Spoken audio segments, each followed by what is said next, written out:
The horse knew something was wrong before Clay Henderson did. Dusty stopped dead in the middle of the whiteout, four hooves locked against the frozen ground like she'd hit an invisible wall, her ears pinned flat against her skull. A low sound came from deep in her chest. Not quite a whine, not quite a warning, just the sound a good horse makes when death is near, and she wants no part of it. Clay had been riding through Wyoming blizzards for 5 years. He knew better than to argue with a mare who'd kept him alive through worse storms than this. He swung down from the saddle boots, crunching through snow that came up past his knees. The wind screamed across the prairie like something alive and angry, turning the world into a wall of white that swallowed everything beyond 10 feet. He moved forward on foot, one hand on Dusty's reins, the other shielding his eyes against the ice that felt like needles on his skin. The cold worked its way through his coat, his gloves finding every gap in his armor and settling into his bones. December in Wyoming didn't kill you fast. It killed you slow, degree by degree, until you stopped feeling the pain and started feeling warm. That's when you knew you were dying. Dusty pulled against the reins, trying to turn back toward shelter. Clay held firm, trusting whatever instinct had stopped her here. Then he saw it, a shape in the snow that didn't belong, too angular to be a rock, too still to be an animal. He moved closer, dropping to his knees, and started digging with bare hands because gloves were too slow, and something in his gut told him seconds mattered now. His fingers hit wood first, a wagon wheel broken and half buried, then canvas frozen stiff as iron. He pulled at it with both hands, ice cracking and falling away in sheets. The canvas tore free, and underneath was darkness, and underneath the darkness was a woman. She sat upright even in death. Her arms were wrapped around 2 children, one on each side, pulled so tight against her body that at first Clay thought they were all one frozen mass. The woman's eyes were closed. Her face was pale as the snow around them, but somehow peaceful, like she'd made her choice and was content with it. She wore nothing but a thin dress cotton so frozen it would shatter if you touched it wrong. The children wore everything else. Her coat, her blankets, every layer she'd owned wrapped around them like armor against the cold that had killed her. Clay pressed 2 fingers against the woman's throat anyway, even though he knew. He counted to 10. Nothing. Then he looked at the children and saw what hope looked like when it was almost gone. The girl's chest moved, just barely, a breath so small it might have been imagination, except that imagination doesn't make frost in the air. Clay reached for her, and that's when her eyes opened. Gray-blue eyes like storm sky fixing on his face with an intensity that would have startled a man who startled easy. She didn't blink, didn't move, just looked at him like she was reading every secret he'd ever kept and deciding whether he was worth the effort of staying alive. Then she spoke. Her voice was cracked and dry as split wood, barely more than a whisper, but the words hit him like a fist to the chest. "Clayton Samuel Henderson, you're late." The world stopped, the wind, the snow, everything. Nobody in Wyoming knew that name. He'd buried it 5 years ago when he rode west and never looked back. Here he was, Clay Sanders, the quiet rancher who kept to himself and helped his neighbors and never talked about where he'd come from. Clayton Samuel Henderson was dead, had to be dead, because if he wasn't dead, then everything Clay had built here was a lie. "How do you know that name?" His voice came out harder than he meant it to. The girl's eyes didn't leave his face. "Mama said you'd come 3 days ago." Clay looked at the woman again, really looked this time. At the wagon buried in snow for days. At the deliberate way she'd positioned herself between her children and the cold. At the choice she'd made to die so they could live a few hours longer. "Your mama's gone, sweetheart." "I know," the girl said. Simple. Final. Like she'd been saying it to herself over and over until it became just another fact about the world. Since before the snow stopped, last time. How long ago was that? Yesterday morning. She shifted slightly, and Clay saw her wince. Her legs had been locked in the same position for too long. Maybe longer. Maybe the morning before. I lost count. Clay moved to the boy on the other side of the woman, smaller than the girl, maybe 5 or 6 years old. Dark hair plastered to his forehead with ice. His skin was the wrong color, too pale with 2 red patches high on his cheeks that meant fever, not cold. Clay pressed his fingers against the boy's throat and felt a pulse there, fast and thin, but there. "He's alive," Clay said. The girl let out a breath she must have been holding since yesterday morning. "His name's Finn. He doesn't talk." "Is he hurt?" "Not on the outside. He just stopped talking after Mama got sick. He understands everything. He just doesn't say anything back." "All right." Clay reached for his canteen with hands that were starting to lose feeling. He held it out to the girl. "Drink first. Slow. Then I'm going to get your brother out, then you. We ride to Granger, get you both warm. You understand?" The girl looked at the canteen, then at his face.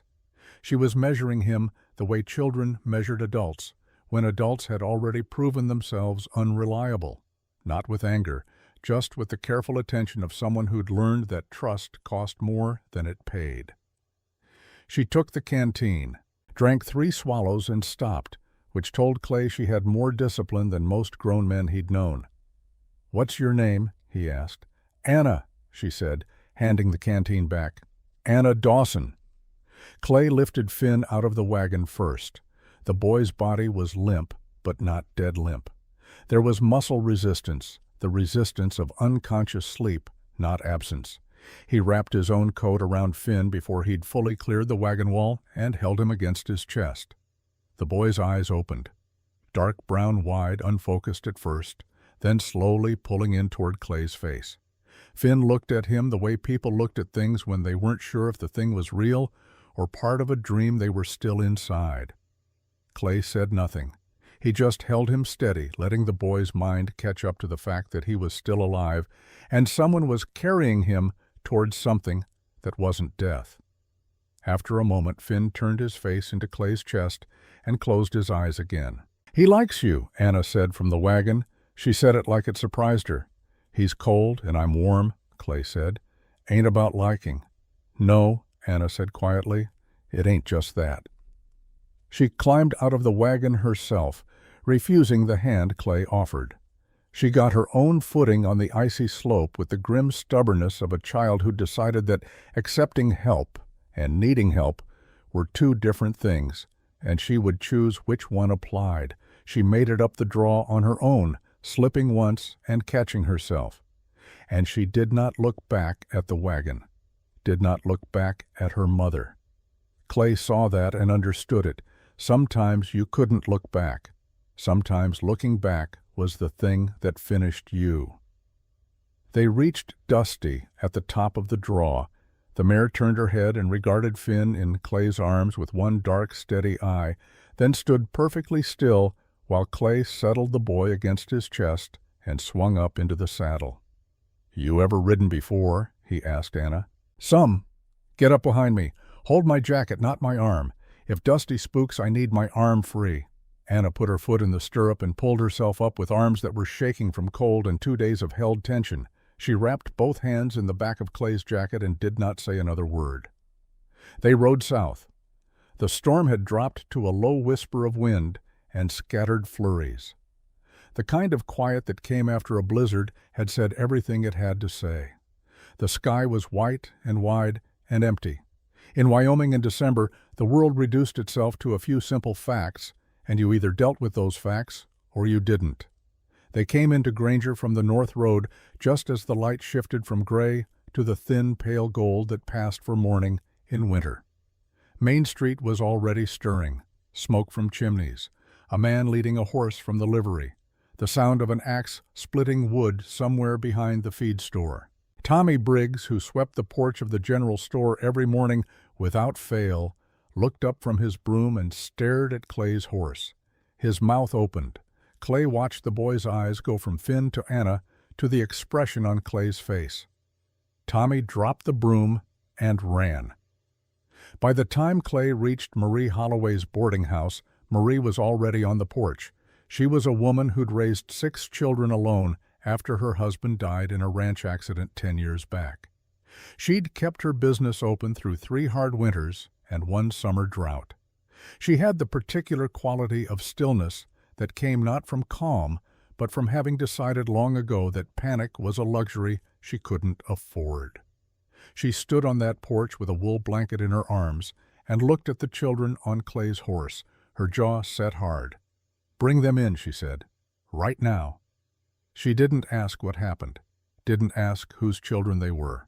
She stepped back, held the door, and when Clay carried Finn inside, she already had the bench nearest the fire cleared and the blanket ready. "Set him here." She took Finn from Clay's arms with the practiced ease of a woman who'd handled sick children before, settled him on the bench, pressed the back of her hand against his forehead and his cheek. "He's burning up." She looked at Clay. "How long?" "Don't know. At least 2 days in the cold." "Lord." She pulled the blanket tight around Finn and looked at Anna, who'd come through the door behind Clay and was standing in the middle of the room with her arms at her sides. Snow melt dripped onto the floorboards. She was watching her brother. "Honey, you sit down right here close to the fire." "I'm fine," Anna said. "You're half frozen, and you don't know it yet because you've been cold so long your body forgot what warm feels like." Marie pointed at the chair beside Finn's bench. "Sit down." Anna sat. Marie looked at Clay and her voice dropped to the register that meant the children weren't meant to hear. "Their mama, North Draw 3 miles out." He kept his face level. "She's gone. Been gone since yesterday at least. I'll go back with the marshal when the boy's stable." Marie's expression held for a moment, then shifted into something that wasn't quite grief. It was the look of a woman absorbing one more hard thing into an already heavy load. She nodded once. "I'll keep them here. Both of them. They're not going anywhere." "I need to go back for something," Clay said. "There might be belongings in the wagon." "Go. I'll watch them." He was at the door when Anna's voice stopped him. "Mr. Henderson." He turned. She sat straight in the chair beside Finn, hands folded, those storm-colored eyes steady on his face. Exhausted and ancient, all at once. "You're coming back." Not quite a question, almost a test. He held her gaze. Yes, a beat of silence. She was measuring him the way she'd measured everything since he'd pulled her from that wagon, deciding if his word meant anything. Finally, she turned back to her brother, put her hand over his under the blanket. The gesture said, "I'm choosing to believe you. Don't prove me wrong." Clay rode back north into the white. He found the wagon the same way he'd found it the first time, with Dusty smelling something wrong before Clay saw it. He went down the draw to the woman in the frozen dress and spent 20 minutes doing what needed doing, wrapping her in canvas from the wagon floor, marking the location with stones stacked high enough to be seen from the trail. He would come back with the marshal and do it right. For now, this was what he had. He picked up a bag from the wagon floor before he climbed back out. Leather worn at the edges, heavy with whatever was inside. He opened it on the ridge, his back to the wind, Dusty standing patient beside him. Inside were children's clothes worn thin from use and washing. A small Bible with a black cover. He opened it and saw names written inside in a careful hand. Samuel and Caroline Dawson. Anna Marie Dawson, born 1869. Finn, Samuel Dawson, born 1872.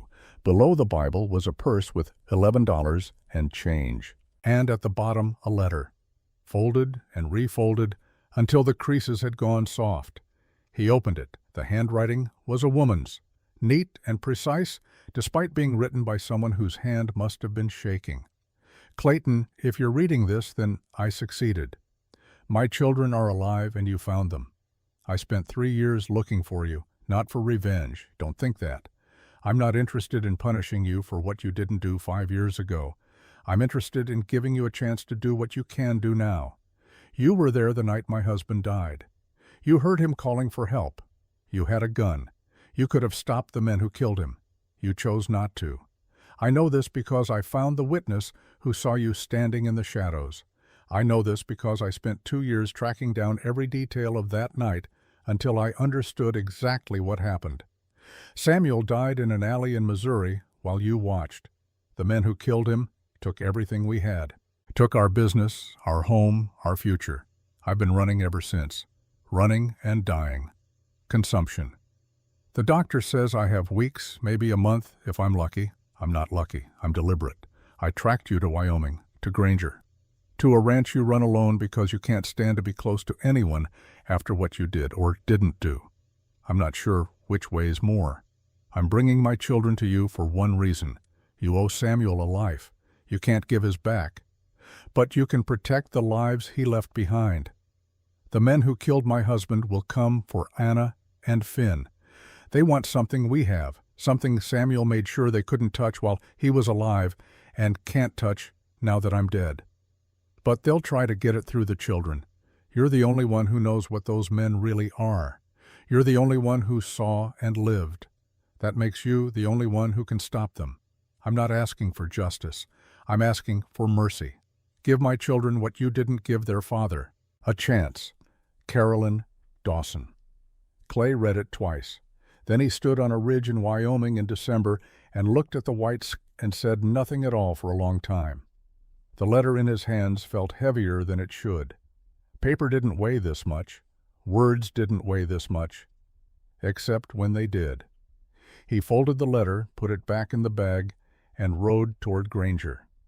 The morning after the rescue, Clay woke before dawn in the small room he kept above the livery stable when he stayed in town.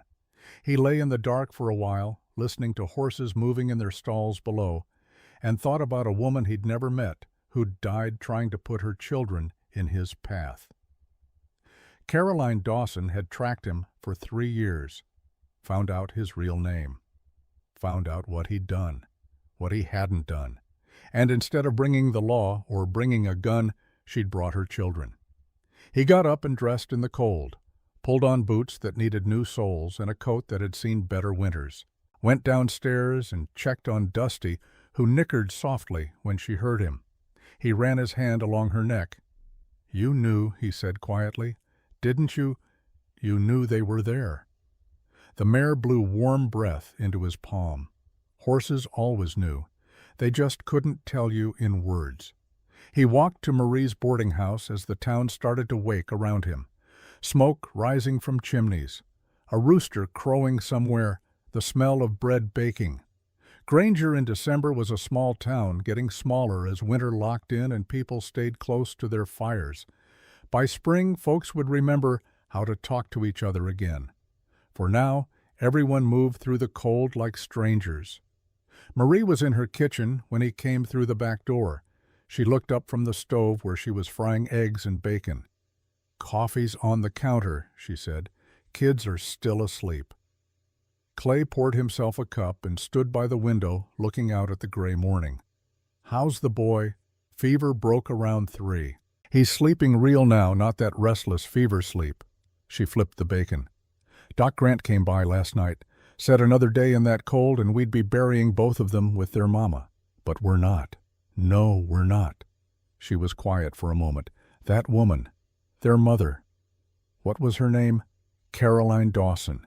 She died trying to get here. She died getting them here. There's a difference." Marie turned to look at him, spatula in hand. "You knew her?" "No." "But she knew you." Clay said nothing. He drank his coffee and watched the street. "Clay," Marie's voice had gone soft, "I've known you 5 years. You've never talked about where you came from or why you're here. I never pushed because a man's past is his own business. But those children upstairs, they're here because of something. And I think that something is you."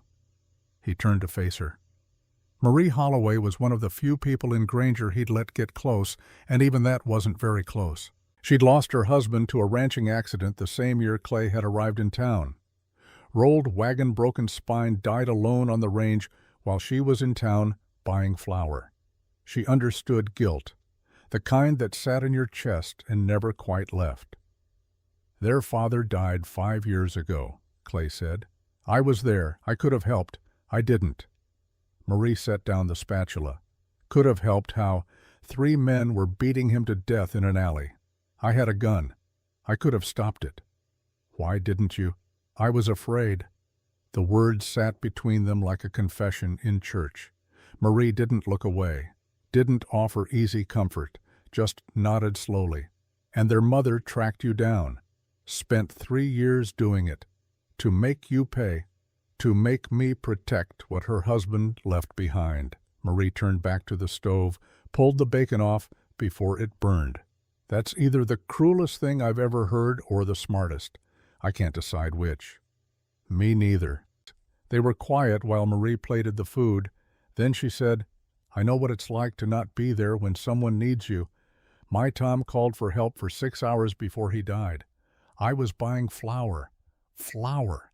If I'd come home an hour earlier, I could have saved him. That's different. You didn't know. Is it different? Marie set the plates on the table harder than she needed to. You didn't kill Anna and Finn's father. You just didn't save him. I didn't kill Tom, I just wasn't there. Both of us have to live with what we didn't do. The only question is what we do now. She sat down at the table, gestured for Clay to join her. He did. Those children need someone, Marie said. Their mama made sure that someone was you. You can walk away if you want. Nobody would blame you, but you already know you're not going to. How do you know that? Because you rode back to get their mama's belongings. Because you're here at dawn checking on them. Because you're not the same man who walked away 5 years ago. If you were, you'd already be gone. They ate in silence. The eggs were good, the bacon was crisp. Outside, the sun was starting to turn the sky from gray to pale blue. When Anna came downstairs an hour later, she found Clay in the barn behind the boarding house, brushing down Dusty. She stood in the doorway for a moment, just watching. Then she came inside, moving carefully, like everything still hurt. Morning, Clay said, without turning around. How'd you know I was there? Dusty's ears told me. Anna came closer, running her hand along the mare's flank. Can I help? Clay handed her a brush, showed her how to move with the grain, how to be firm but gentle, how to watch the horse's body language to know if you were doing it right. Anna learned fast, asked good questions, worked steady. You're good with animals, Clay said after a while. Papa taught me. He said animals can't lie, so you always know where you stand with them. Your papa was right about that. Anna was quiet for a moment. Then, where is she, Mama? Still where I found you. I marked the spot. I'll go back with the marshal today. We'll bring her to town. Bury her proper. In the cemetery, if that's what you want. Anna kept brushing. She'd like that. She was tired of running. They worked in silence for a few minutes. Then Anna said, Why did you come back? Told you I would. People say a lot of things. Clay stopped brushing, looked at her. Anna, I'm going to tell you something, and I need you to believe it. When I make a promise, I keep it. I don't have much in this world I can be proud of, but I keep my word. Even when it's hard, especially when it's hard. Anna studied his face. Mama said you were the right one. I didn't believe her at first. The right one for what? To keep us safe from the bad man. Clay went very still. What bad man? Before Anna could answer, the barn door opened and Marie stepped in. Her face was tight. Clay, there's a man at the house. Says he's looking for 2 orphaned children. Says he's their legal guardian. The world tilted. What's his name? Clay's voice came out flat. Victor Strand. Anna made a sound. Not quite a gasp, not quite a whimper, just the sound of a child who'd spent months being afraid, finally hearing the name of the thing she feared. Clay knelt down to Anna's level. Listen to me. You're going to go into the house with Marie. You're going to sit with your brother. You're not going to come out until I say. Understand? He's the one, Anna whispered. He's the one who killed Papa. I know. How do you know? Because I saw him do it. Clay stood, handed the brush to Marie. Take her inside. Keep both of them in your sight. What are you going to do? Talk to an old friend. Victor Strand was waiting in Marie's front parlor when Clay came through the door. He stood by the window looking out at the street, dressed in a dark suit that probably cost more than most of Granger made in a month. He was older than Clay remembered, maybe 40 now. Still handsome in that particular way some men were handsome, sharp features, cold eyes. The kind of face that smiled while it hurt you. He turned when he heard Clay, and something flickered across his expression. Recognition, then surprise, then calculation. "Clay Sanders," Strand said slowly. "Or should I say Clayton Henderson? It's been a long time." "Not long enough." "You know why I'm here?" "I can guess." Strand smiled. "Then you know those children belong with me. Legal guardianship. I have the papers." "Papers can say anything. Doesn't make it true. Their father was my business partner. When he died, the responsibility for his children fell to me." "You weren't his partner. You were the man who beat him to death in an alley." Strand's smile didn't falter. "That's a serious accusation. Can you prove it?" "I was there." "Yes, you were. Standing in the shadows, watching, doing nothing." Strand took a step closer. "Tell me, Clayton, if you were so concerned about justice, why didn't you help him then? Why didn't you shoot me when you had the chance?"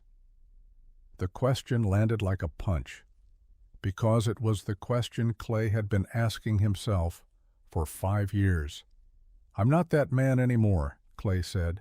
"Aren't you? A coward doesn't stop being a coward just because he runs far enough west."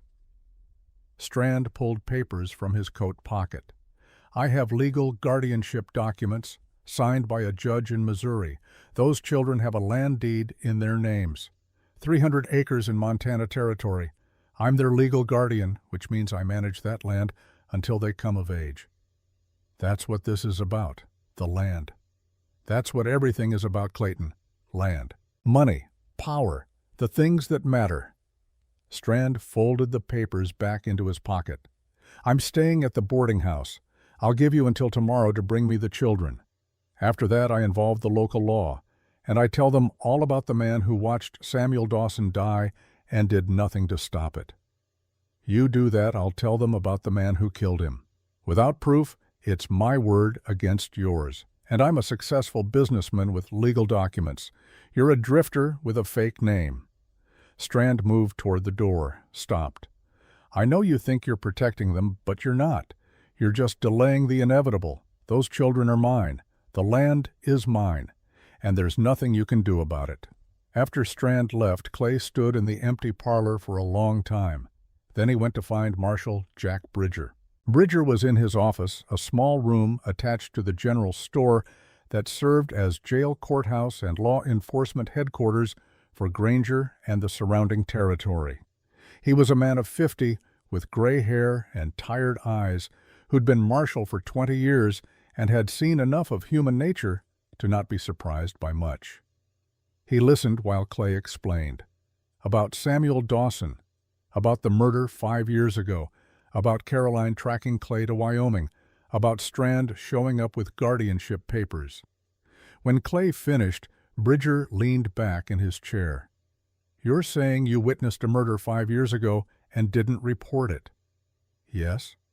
"And now the murderer is here claiming legal guardianship of the victim's children?" "Yes." "And you want to contest that guardianship?" "Yes." Bridger was quiet for a moment. "On what grounds you're not family? You have no legal standing." "On the grounds that he killed their father." "Can you prove it?" Clay thought about Anna in the wagon, about Finn, who wouldn't speak, about a woman who'd died getting her children to the one man who'd failed their father. "I'm working on it. Work fast. Circuit judge comes through in 10 days. If Strand has legitimate papers and you don't have proof he's unfit, those kids go with him." Bridger stood up. "I'll do what I can. But the law is the law, Clay, and right now, the law is on his side." That evening, Clay brought Anna and Finn to his ranch. The Last Hope Ranch sat 3 miles outside of Granger, tucked into a valley with good water and decent grazing. It wasn't much, a small house, a barn that needed a new roof, 50 head of cattle that were more trouble than profit. But it was his, the only thing he'd built in 5 years that meant anything. He showed Anna the house, 1 main room with a fireplace, a kitchen with a stove, 2 bedrooms, one of which he'd never used. She walked through it like she was memorizing every corner. "Is this where we'll live?" she asked. "If you want. If the judge allows it." "What if he doesn't?" Clay knelt down to her level. "Then I'll fight." And I won't walk away this time. Promise? I promise." Anna looked at him for a long moment. Then she reached out and took his hand. Her fingers were small and cold, and they wrapped around his with a trust he didn't deserve but was determined to earn. Finn stood in the doorway watching. He hadn't spoken since that one word in the wagon.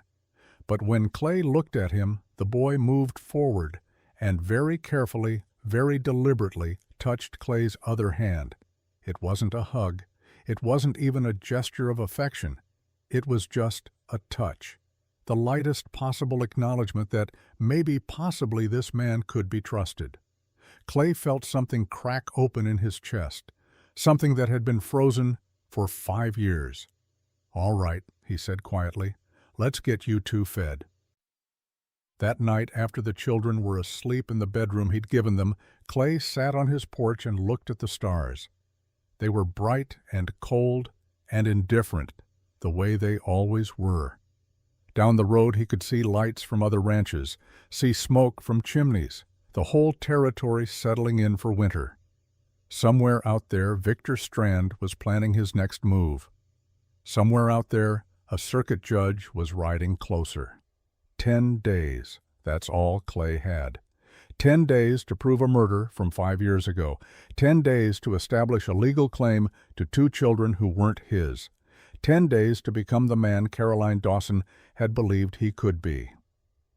He thought about Samuel Dawson dying in an alley, about the sound he'd made calling for help, about Clay standing in the shadows with a loaded gun and choosing fear over courage. That choice had defined the last 5 years of his life. Every mile west, every night alone, every moment of running from what he'd done by not doing anything. But Caroline had given him something. Not forgiveness, not absolution, just a chance, one last chance to choose differently. Inside he heard Finn cough, heard Anna's voice, low and soothing, talking to her brother. 2 children who'd lost everything, who'd almost died in a blizzard, who'd been delivered to a man who owed their father a debt that could never be fully paid. Clay stood up, went back inside, checked on them one more time. Anna was asleep, one arm thrown across her brother protectively, even in dreams. Finn was curled on his side, breathing steady. Clay pulled the blanket up over both of them. Then he went to his own room and took out Caroline's letter. Read it again in the lamplight. "You owe Samuel a life." He did, and he was going to pay it, not because a dying woman asked him to, but because 2 children sleeping in the next room deserved a father who would fight for them, who would stand when others ran, who would be there when it mattered. 10 days until the judge arrived. 10 days to gather evidence. 10 days to become the man Clayton Samuel Henderson should have been 5 years ago. He blew out the lamp and lay in the dark listening to the wind outside and the quiet breathing of children who trusted him not to fail them again. Tomorrow, the real fight would begin. The ranch came alive before dawn. That was the way of cattle ranching in winter. You worked when the light let you, and you worked fast because the cold didn't care about your schedule. It only cared about finding the gaps in your defenses and getting through. Clay woke to find Anna already in the kitchen, trying to light the stove. She'd piled kindling wrong, and the fire wouldn't catch. He didn't say anything, just knelt beside her and showed her how to build it. Small pieces first, airflow, patience. "Papa used to do this," Anna said, watching the flames take hold. "He said fire was like trust. You can't rush it." Clay added a larger piece of wood. "Your papa sounds like he was a smart man." "He was. Mama said he could fix anything, build anything. He just couldn't see what Mr. Strand really was until it was too late." The fire crackled between them. Outside the world was still dark. Inside, the growing light from the stove painted Anna's face in shades of orange and gold. She looked older in that light, like she'd lived more than 9 years, like she'd seen things that added weight to her bones. "How's Finn this morning?" Clay asked. "Still asleep. He always sleeps late when he's been scared, like his body needs extra time to feel safe again." They made breakfast together. Eggs from Clay's 3 chickens, bacon from the smokehouse, biscuits that Anna helped roll out her small hands, working the dough with surprising skill.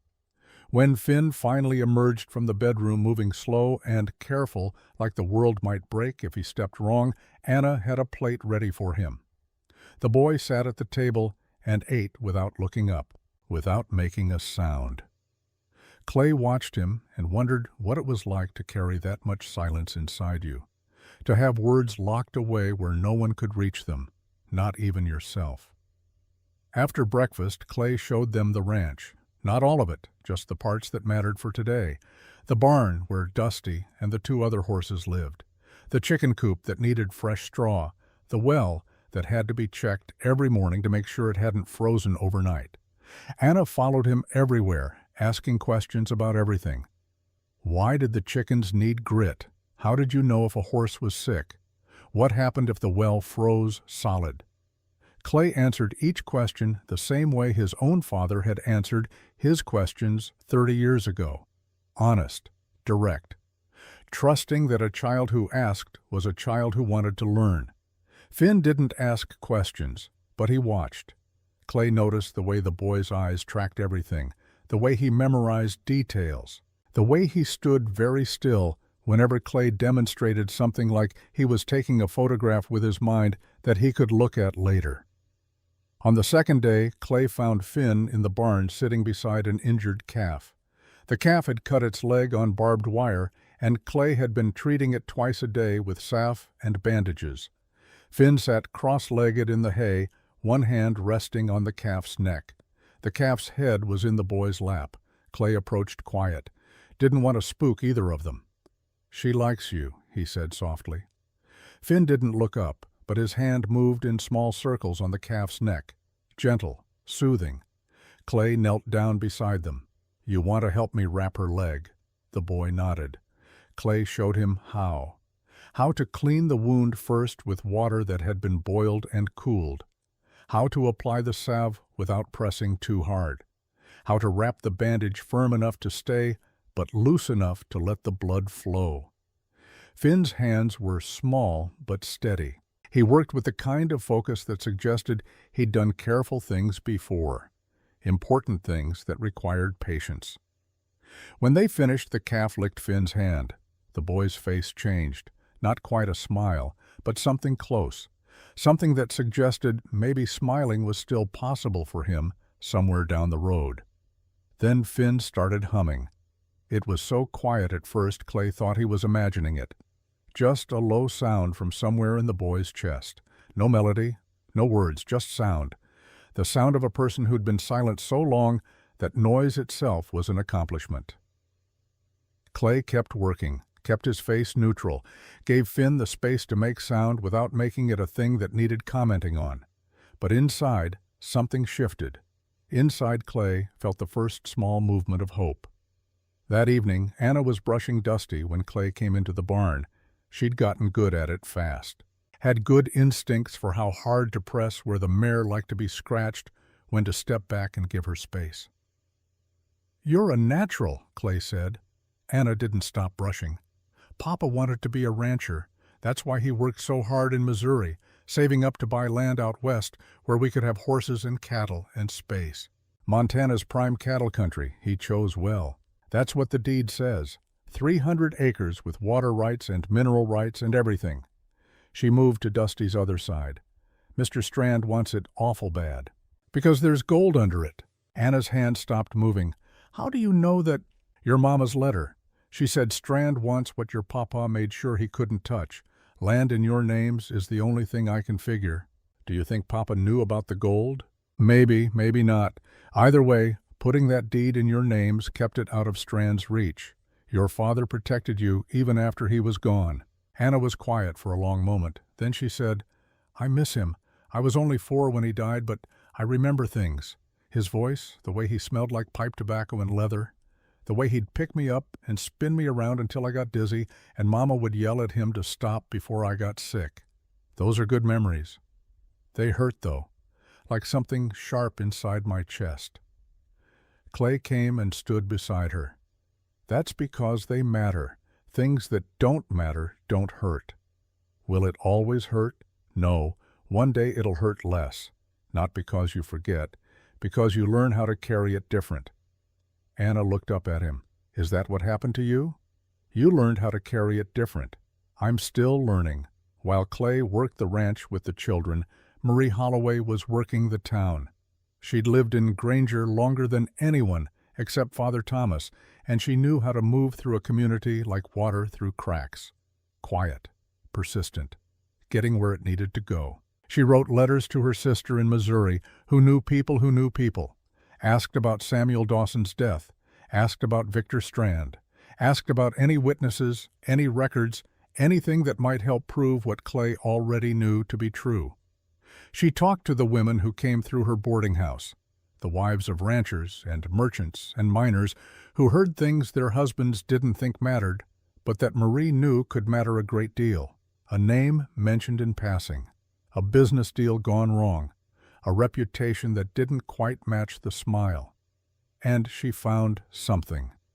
On the fourth day she came to Clay's ranch in her wagon, climbed down with papers in her hand and a look on her face that said she'd struck gold of a different kind. "Talk to me," Clay said. They stood in the barn where the children wouldn't overhear. Marie unfolded a letter written on hotel stationery from Kansas City. "My sister knows a woman who worked as a maid at the hotel where Strand stayed 2 years ago, before he came to Wyoming. The woman remembers him because he had visitors late at night, men who looked like trouble, men who paid her extra to forget she'd seen them." That's not evidence. No, but this is. Marie pulled out a newspaper clipping. Old, yellow with age. The headline read, "Orphanage Fire Claims 12 Lives." Clay read it again. The fire had happened in Missouri, same town where Samuel Dawson died, 2 years after his death. The orphanage had burned to the ground in the middle of the night. 12 children dead, 2 adults dead trying to save them. Cause of fire listed as unknown. Why are you showing me this? Because the orphanage was funded by an anonymous donor, and because my sister's friend did some digging. The anonymous donor was Samuel Dawson. He'd been putting money into that orphanage for years, money that came from the business he ran with Victor Strand. Clay looked up from the clipping. Strand found out and destroyed the evidence, burned the whole place down rather than let anyone trace the money back to him. Can your sister prove it? Not yet, but she's working on it. And Clay, there's more. She found records of 2 other fires, both connected to businesses where Strand had been a partner, both ruled accidental, both with people who'd asked questions about missing money. The pieces were starting to come together, not enough to hang a man in court, but enough to see the shape of what Victor Strand really was, not just a thief, not just a murderer, something worse, something patient and methodical and willing to burn children alive to hide his tracks. "Keep digging," Clay said, "and Marie, be careful. A man who burns orphanages won't hesitate to hurt anyone who gets in his way." "I know, that's why I'm doing it." Marshal Jack Bridger came to the ranch on the 5th day. He rode up just after noon, his horse moving slow through snow that had fallen fresh the night before. Clay was in the corral teaching Anna how to rope a fence post. Finn sat on the top rail watching. Bridger tied his horse and leaned against the fence, watched Anna throw the rope 3 more times before he spoke. "She's got a good arm. She's got her father's patience," Clay said. "That's worth more than a good arm. We need to talk, private." Clay handed the rope to Anna. "Keep practicing. Aim for consistency, not distance." They walked to the barn. Once inside, Bridger pulled out a telegram. "Heard back from Missouri. Samuel Dawson's death was investigated at the time. 3 witnesses said they saw the attack, but nobody could identify the men in the dark. Case went cold. No arrests." "I can identify them. I was there." "I know. But here's the problem. Statute of limitations on assault is 5 years in Missouri. Even if we could prove Strand killed Samuel Dawson, the law says we're too late to prosecute." The words landed like stones. Clay felt them settle in his gut. "So he gets away with it." "With murder, yes, but not with guardianship. If we can show he's unfit, the judge can deny his petition. Bridger folded the telegram. Problem is, Strand's papers are legitimate. Judge in Missouri signed them. We need something stronger than your word against his. I'm working on it. Work faster. And Clay, there's something else. Strand filed a motion this morning. Emergency custody. Says the children are in an unsuitable environment with you. On what grounds? You're a bachelor, unmarried, no experience raising children. He's arguing that keeping them with you is improper and potentially dangerous. He's the one who's dangerous. I know that. You know that. But the judge doesn't know that. Not yet. Bridger put his hand on Clay's shoulder. You've got 6 days until the hearing. 6 days to find proof. If you don't, those kids go to Strand. And once they're with him, getting them back will be next to impossible. That night, Anna sat at the kitchen table drawing with a pencil and paper Marie had brought. She drew the ranch, the barn, the horses. Her hand moved across the page with confidence, creating shapes that actually looked like the things they were meant to be. Clay watched her while he cleaned the supper dishes. You're good at that. Papa taught me. He said drawing helps you see things the way they really are instead of the way you think they are. Smart man. Anna set down the pencil. Mr. Henderson, can I ask you something? Clay. Just Clay. Clay.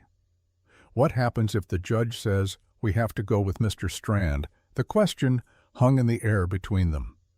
Clay dried his hands on a towel and came to sit across from her at the table. I won't let that happen. But what if you can't stop it? What if the law says we have to go? Clay looked at this girl who'd already survived more than most adults, who'd watched her father die, who'd watched her mother die, who'd nearly frozen to death in a blizzard and still had the strength to ask hard questions. Then we'll figure something out, together. Promise, I promise. Anna studied his face. Mama said promises are easy to make and hard to keep. She said the only promises worth anything are the ones you keep even when it costs you everything. Your mama was right. Are you that kind of person, the kind who keeps promises even when it costs everything? Clay thought about Samuel Dawson calling for help in a dark alley, thought about standing in the shadows with a loaded gun and choosing fear over courage, thought about 5 years of running from that choice. I'm trying to be, he said. On the 7th day, something shifted. Clay was in the barn checking hay stores when he heard Finn make a sound. Not the quiet humming from before, an actual noise, sharp, urgent. He ran outside and found Finn standing in the snow pointing at the ground. Anna was beside him looking down at something Clay couldn't see yet. What is it? Clay asked. Anna looked up. Her face was strange, excited and scared at the same time. Finn's drawing, in the snow. Clay, I think he's trying to tell us something. Clay came closer. In the snow, scratched out with a stick, was a crude map, buildings, streets, symbols that might have been words if you knew how to read them. Finn pointed to one building, scratched in the snow next to it, gold. Finn, Clay said carefully, what is this? The boy looked at him, really looked at him. Then he opened his mouth and words came out, real words, a full sentence.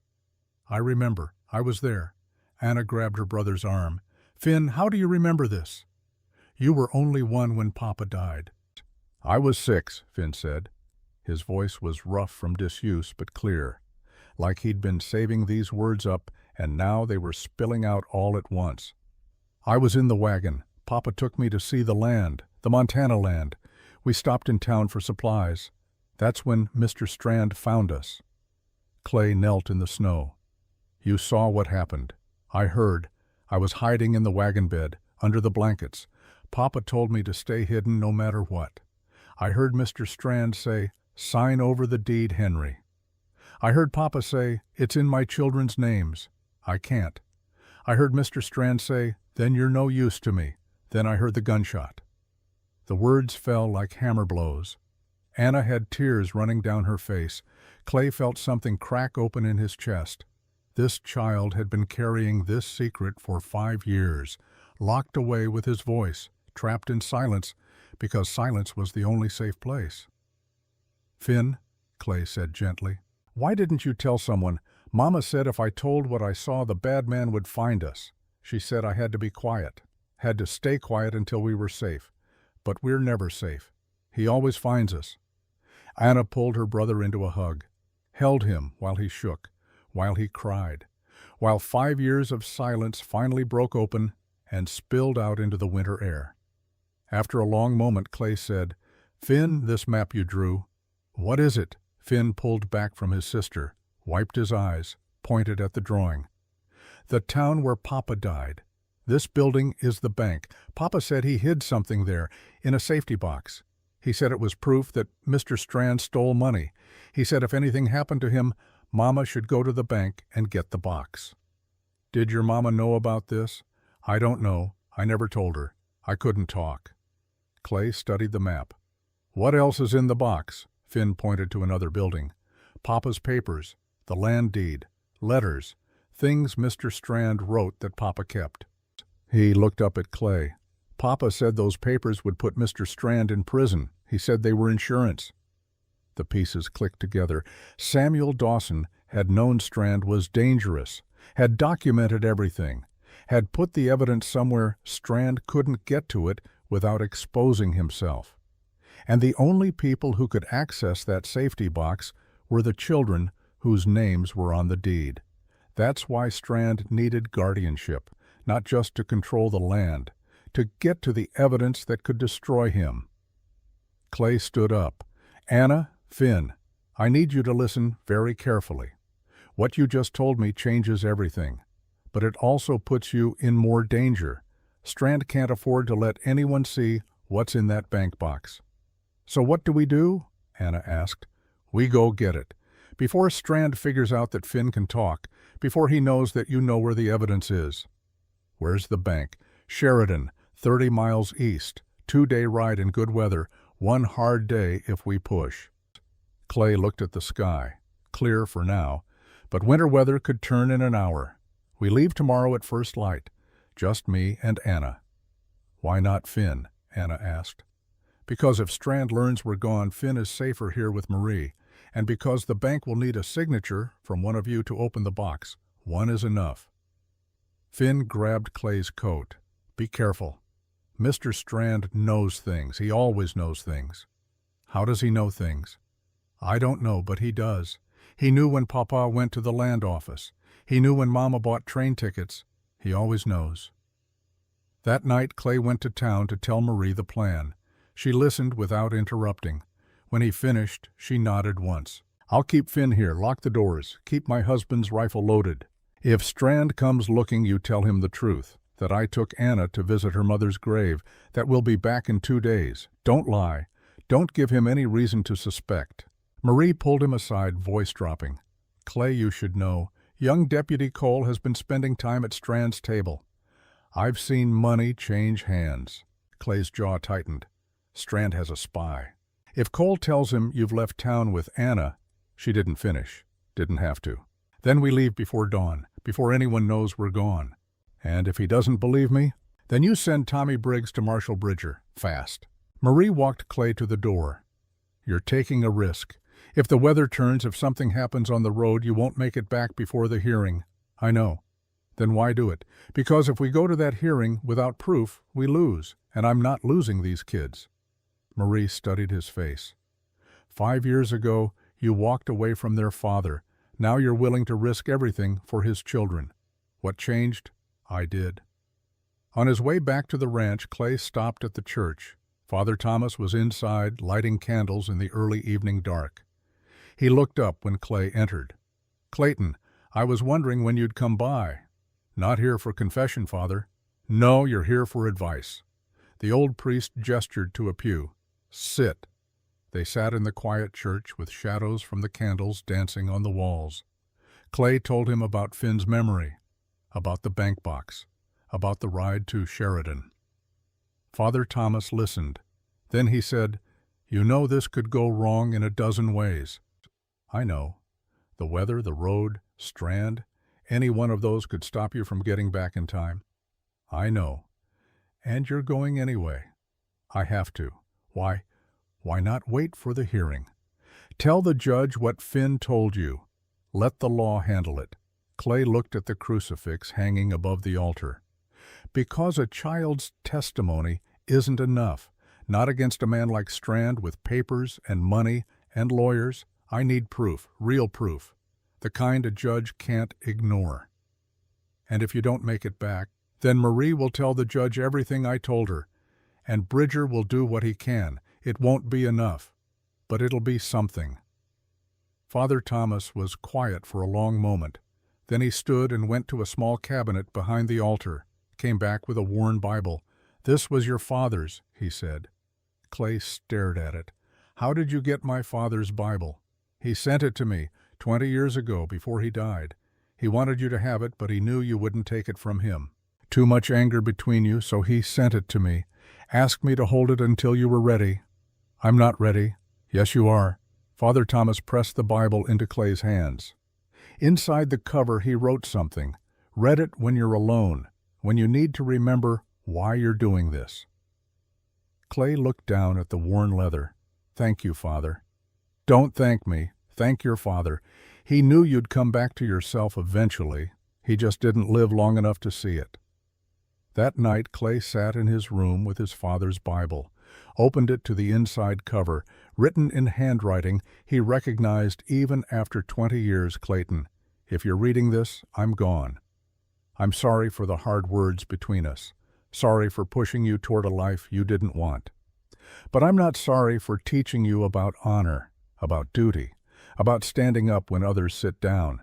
You'll run from these things for a while. Most men do, but one day you'll stop running. One day you'll find something worth standing for. When that day comes, remember you're a Henderson, and Hendersons keep their promises, even when it costs everything, especially then. Your father, Samuel." Clay read it 3 times. Then he closed the Bible and set it on the small table beside his bed. Tomorrow he would ride to Sheridan, would risk everything on a gamble that might fail, would put his life and Anna's life in danger for the sake of 2 children who weren't his blood, but were becoming something more important than blood. He would do it because Carolyn Dawson had trusted him with her children's lives, because Samuel Dawson deserved justice even if the law said it was too late, because Anna and Finn needed someone to fight for them the way no one had fought for their father. But most of all he would do it because 5 years ago he'd been a coward. And cowards who realized what they'd done had 2 choices: stay cowards or become something else. Clay was done being a coward. Dawn came cold and clear, the kind of winter morning that hurt your lungs when you breathed. Clay had Dusty saddled and ready before the sun cleared the horizon. A second horse, his gelding Jasper, carried supplies: food, water, blankets, extra ammunition for the rifle he kept in a saddle scabbard. Anna came out of the house dressed in layers: coat, scarf, gloves Marie had brought the night before. She moved like someone who'd grown up preparing for hard journeys, quick, efficient, no wasted motion. Finn stood in the doorway watching. He'd spoken 3 more sentences since breaking his silence yesterday, each one deliberate, each one important. Now he just watched his sister prepare to leave. Clay checked the saddle straps one more time, checked the supplies, checked everything twice because there were no second chances on a winter ride across open prairie. 30 miles didn't sound far, but in December in Wyoming, 30 miles might as well be 300 if the weather turned. Anna hugged her brother. "I'll be back before you know it." "Promise." Finn's voice was still rough, still uncertain. "Promise." "Be careful. He's watching." "I know." Clay helped Anna up onto Dusty. The mare took the extra weight without complaint. She'd carried double before, knew what was expected. Anna settled behind the saddle, wrapped her hands in Clay's coat the way she had that first ride into Granger. "Hold tight," Clay said. "We've got a long day ahead." They rode east as the sun painted the snow in shades of pink and gold. Behind them, smoke rose from the ranch house chimney. Ahead, the prairie stretched flat and white to the horizon. No trees, no shelter, Just open land that could kill you if you weren't careful. For the first hour they rode in silence. Clay kept Dusty to a steady pace, fast enough to make time, slow enough to preserve the horse's strength. Jasper followed on a lead rope, his breath making clouds in the frozen air. When they stopped to rest, the horse's Anna slid down and walked in circles to keep her blood moving. Clay checked their position by the sun. They were making good time. At this pace, they'd reach Sheridan by late afternoon. "How do you know which way to go?" Anna asked. "There's no trail." "Sun tells you east and west. That ridge line ahead runs north and south. Once you learn the landmarks, the prairie's like a book. You just have to know how to read it." Papa said the same thing. He said the land talks to people who know how to listen. Clay handed her the canteen. "Your papa was a smart man." "You keep saying that." "Because it keeps being true." Anna drank, handed the canteen back. "Can I ask you something?" "Go ahead." "That night, when Papa died, what were you doing there?" The question came without warning, without accusation, just simple curiosity from a child who wanted to understand. Clay was quiet for a long moment. Then he said, "I was walking home from the stable where I worked, heard shouting in the alley. Went to look. And you saw Mr. Strand. Him and 2 other men, they had your papa on the ground, were hitting him. He was calling for help." "Why didn't you help him?" "Because I was afraid. Victor Strand's father owned half of Missouri. I was nobody. A stable hand with no family and no prospects. I thought if I got involved I'd end up dead too." "So you left." "So I left." Anna was quiet. They remounted and rode for another mile before she spoke again. "I'm glad you were a coward." Clay almost pulled up the horse. "What? If you'd been brave that night, you'd be dead. And Mama wouldn't have been able to find you, and Finn and I would have frozen in that wagon. So I'm glad you were a coward then, because it meant you were alive to save us now." The words hit him like a physical thing. He didn't know what to say, didn't trust himself to speak. So he just kept riding and let Anna's forgiveness settle into the places where his guilt had lived for 5 years. By midday, the landscape started to change. The flat prairie gave way to rolling hills. Stands of pine appeared dark against the white snow. The wind picked up, carrying the promise of weather from the north. Clay didn't like the look of the sky. Clouds were building, not the smooth gray that meant snow. The choppy kind that meant a storm was thinking about what to do. "We need to move faster," he said. They pushed the horses harder. Dusty responded like the good horse. She was lengthening her stride without complaint. Jasper kept pace behind. The miles fell away. 10, 15, 20. When they stopped again, Clay let the horses blow while he and Anna shared jerky and hard biscuits. The food was cold and tasteless, but it put fuel in the body, and that's what mattered. "How much farther?" Anna asked. 10 miles, maybe less. We'll make it before dark if the weather holds. And if it doesn't, then we find shelter and wait it out." Anna looked at the building clouds. "Will we make it back in time for the hearing?" "We'll make it." "How do you know?" "Because I promised Finn, and I keep my promises." They rode through the afternoon. The temperature dropped as the sun arced west. Clay felt it in his fingers first, then his toes. The cold working its way through layers of wool and leather to find skin. Anna was quiet behind him. Too quiet. He could feel her shivering. "Talk to me," he said. "Stay awake." "I'm awake." "Then tell me something. Tell me about your mama. What was she like?" Anna was silent for a moment. Then she said, "She was strong. Not big strong. Strong like steel is strong. You could bend her, but you couldn't break her. After Papa died, everyone said she should remarry, should find a man to take care of us. She said she didn't need a man. She had herself, and that was enough." "Sounds like you take after her." "I try to. She worked as a seamstress, made dresses for rich ladies who treated her like she was invisible, but she never complained. Just came home every night and taught me to read, taught me to write. Said education was the one thing nobody could take from you." She was right about that, too. When she got sick, she didn't tell anyone at first. just kept working, kept saving money. When I found out, I asked her why she didn't rest. She said, "Rest is for people who have time. I have children to save." Anna's voice broke on the last word. Clay reached back and squeezed her hand. "She saved you, got you to me. That's what she set out to do. I know, but I miss her. I miss both of them. Sometimes I feel like I'm drowning and missing them." "I know that feeling. Who do you miss?" The question caught him off guard. He thought about his father, about the Bible with the note inside, about all the years he'd spent running from the man who'd tried to teach him about honor. "My father," Clay said. "He died while I was running.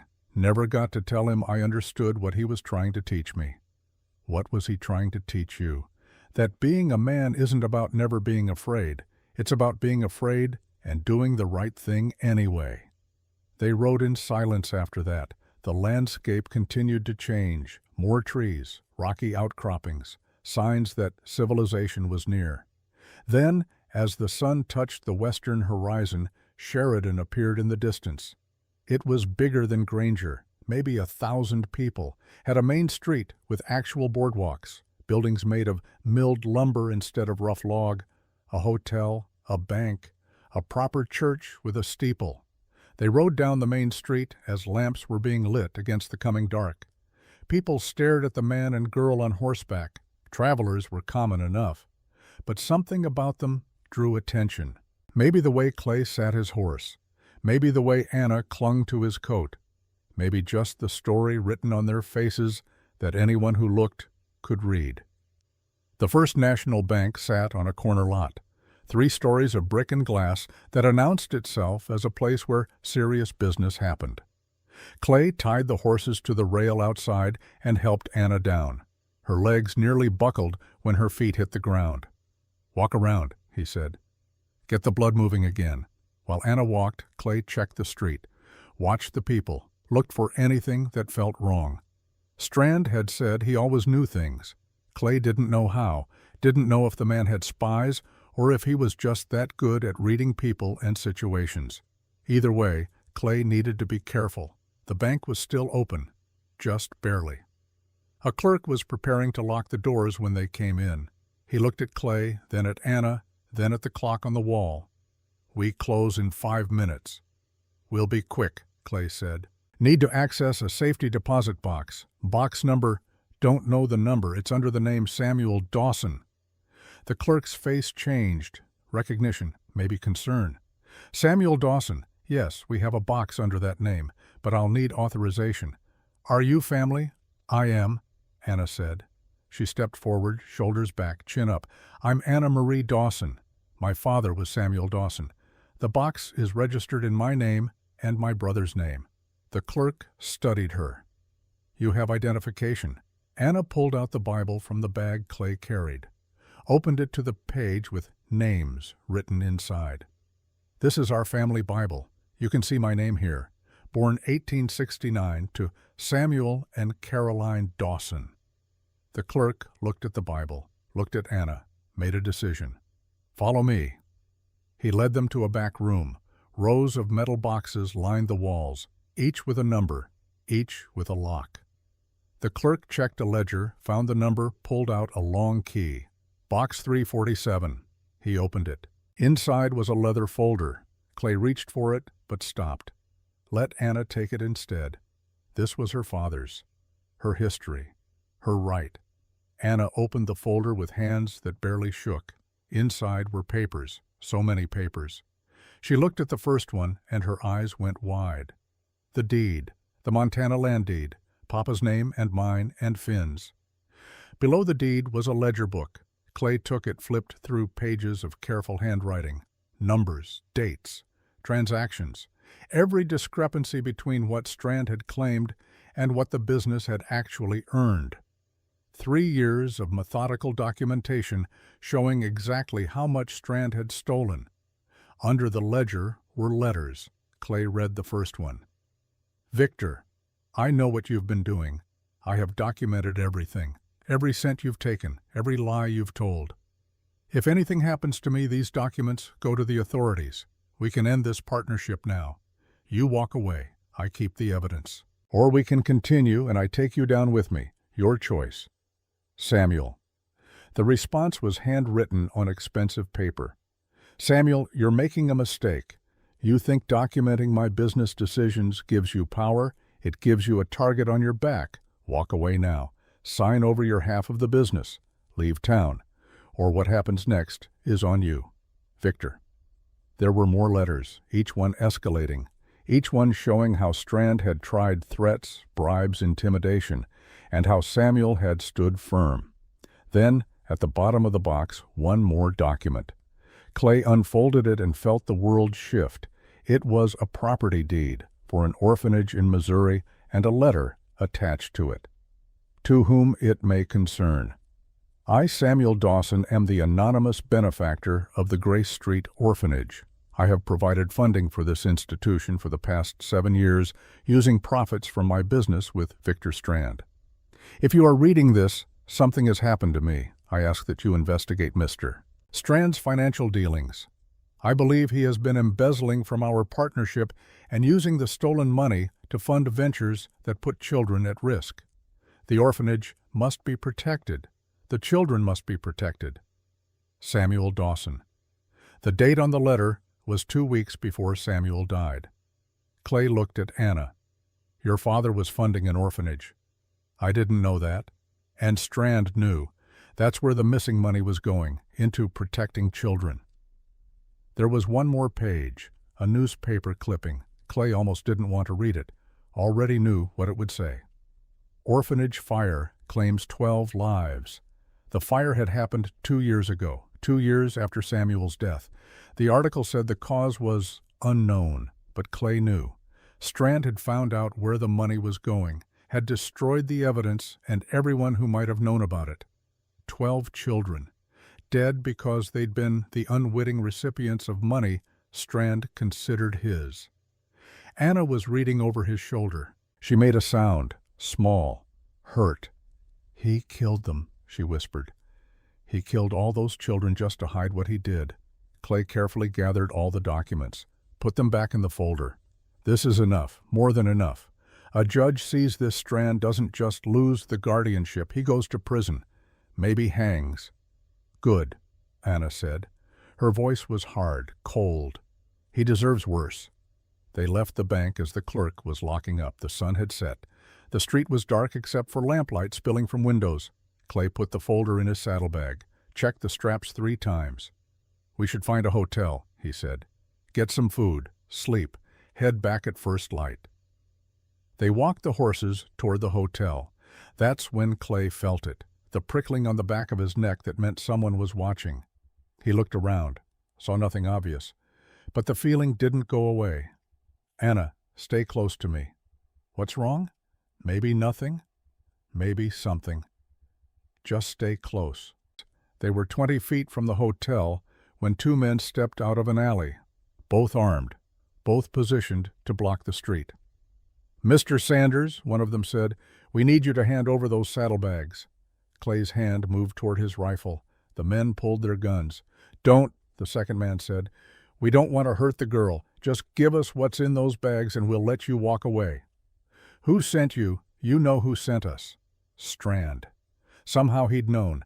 Had known they'd come here. Had known what they'd find. Had men waiting. Clay's mind raced through options. He couldn't outdraw 2 armed men. Not with Anna standing right beside him. Couldn't risk a gunfight in the middle of town. Couldn't risk her getting hurt. All right, he said. Lower your guns. I'll give you the bags. He moved to the saddlebag, his hand on the buckle.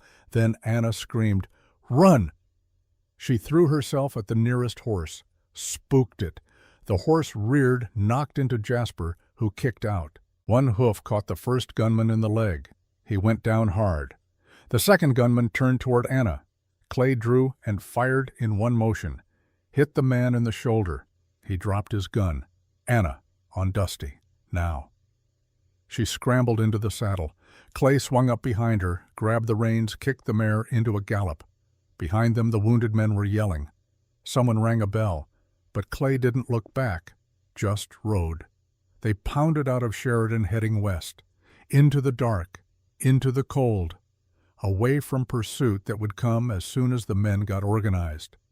After a mile, Clay slowed the horses, listened, heard nothing but wind and his own heart pounding. "Are you all right?" he asked Anna. "Yes, are they following?" "Not yet, but they will. We need to find cover." He turned north off the main trail, followed a dry creek bed into broken country where rocks and trees would hide them, found a spot sheltered on 3 sides by stone, got Anna down, got the horses calmed. They were 2 miles from Sheridan, 28 miles from home, and somewhere behind them Victor Strand's hired guns were saddling up. Clay checked the rifle, checked his pistol, checked the ammunition. Then he looked at Anna, sitting against a rock with her arms wrapped around herself. "That was brave," he said. "What you did back there spooked the horse, gave me the opening I needed. I was scared. Being brave means being scared and doing it anyway." Anna pulled her knees to her chest. "Are we going to die out here?" "No." "How do you know?" "Because I promised your brother I'd bring you home safe, and I keep my promises." He built a small fire, just enough for warmth, not enough to be seen from a distance, wrapped Anna in both blankets, made her eat some jerky even though she said she wasn't hungry. When she was settled, he sat beside her, kept his rifle across his knees, kept his eyes on the darkness beyond the firelight. "Clay," Anna's voice was small. "Yeah, tell me about your father, the one who wrote in the Bible." So he did. Told her about growing up on a ranch in Montana, about a hard man who'd tried to teach his son about honor and duty and standing up when others sat down, about running away at 18 because he didn't want the life his father had planned, about years of drifting and working and trying to prove he didn't need anyone. "He died while I was gone," Clay said. "Got a letter from Father Thomas telling me. By the time I got back he was already buried. Never got to tell him I understood, never got to say I was sorry for running. Do you think he knew anyway?" "Maybe. Hope so." Anna leaned against his shoulder. "Papa used to say the people we love don't really die. They just move into our hearts and stay there forever." Clay looked down at her, thought about his own father's words in the Bible, about how the dead stayed with you in ways you didn't expect. "He was right about that," Clay said quietly. They sat in the firelight. The night grew colder. Clay added wood 1 piece at a time, kept the flames low, listened to the darkness for sounds of pursuit. Around midnight, Anna fell asleep against him. Clay didn't move, just let her rest and kept watch. Thought about Samuel Dawson, who'd tried to protect an orphanage, about Caroline Dawson, who'd spent her last strength getting her children to safety, about 2 kids who deserved better than what the world had given them. Somewhere in the dark, Victor Strand's men were hunting. They'd find the trail eventually, would follow it come first light. Clay had maybe 6 hours before they caught up, 6 hours to rest the horses, to plan, to figure out how to get Anna home alive with the evidence that would destroy Victor Strand. He looked down at the girl sleeping against his shoulder, at Finn waiting back at the ranch, at the future that depended on what happened in the next 24 hours. 5 years ago, Clay Henderson had walked away from a fight, had chosen fear over courage, had let a good man die in an alley. He wasn't walking away this time.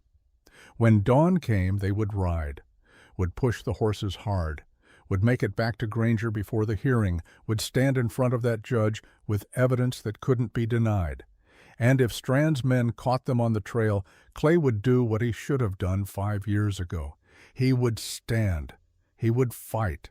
He would protect what mattered, because he'd made a promise. To Anna, to Finn, to Carolyn and Samuel Dawson. And Hendersons kept their promises, even when it cost everything, especially then. Dawn came fast and cold. Clay woke with a start, his hand already on his rifle before his mind caught up to his body. The fire had died to embers. Anna was still asleep against his shoulder, her breath making small clouds in the frozen air. He checked the horses first. Dusty and Jasper stood close together for warmth, their coats frosted with ice. They needed water, needed grain, but most of all they needed to move before Strand's men found their trail. Clay gently shook Anna awake. She came out of sleep the way children who'd survived hard things did, instantly alert, eyes scanning for danger. "Time to ride," he said quietly. They ate cold biscuits and shared the last of the water. Clay kicked snow over the dead fire, checked the saddlebags one more time. The leather folder with all of Samuel Dawson's evidence was still there, still safe. The sun was just breaking the horizon when they started west. Clay pushed the horses harder than he liked, but they had 28 miles to cover and a hearing that started at 10 o'clock. If they weren't there when Judge Holt called the case, they lost by default. Anna rode behind him without complaint. After an hour, she said, "Do you think they're following us?" "Yes." "How far back?" "Don't know. Far enough that we got a head start. Close enough that we need to keep moving." The prairie stretched endless in every direction. White snow, blue sky, nothing to hide behind, nothing to use for cover. If Strand's men caught them out here, there'd be no place to run. They stopped once to rest the horses, 5 minutes, just long enough to let the animals blow and for Clay to check their back trail. He saw nothing, but that didn't mean nothing was there. "Tell me about the ranch," Anna said while they waited. "What happens in spring?" Clay understood what she was doing, keeping her mind on the future, on something beyond the next few hours. "Calving season starts in March. That's when the cows have their babies. We'll be up all hours checking on them, making sure the births go well, protecting the calves from predators." "What kind of predators?" "Coyotes mostly, sometimes wolves, bears if we're unlucky." "Can I help?" "Yes, you'll help feed the calves. Bottle feed the ones whose mothers can't nurse. It's hard work, but it's good work." "And Finn. Finn can help with the records, track which cow had which calf, when they were born. He's good with details, good with drawing. That matters in ranching." Anna was quiet for a moment. Then she said, "You're talking like we're going to be there, like we're going to win." "We are going to win." "How do you know?" Clay looked at her, at this 9-year-old girl who'd survived more than most adults, who'd ridden 30 miles through winter, who'd helped him fight off armed men in Sheridan, who was still asking hard questions because that's what brave people did. "Because your father documented everything. Because your mother got you to the one person who could use that evidence. Because you and Finn deserve a future. And because I'm not letting Victor Strand take that away." They rode hard for the next 3 hours. The sun climbed. The temperature rose slightly. The horses sweated despite the cold.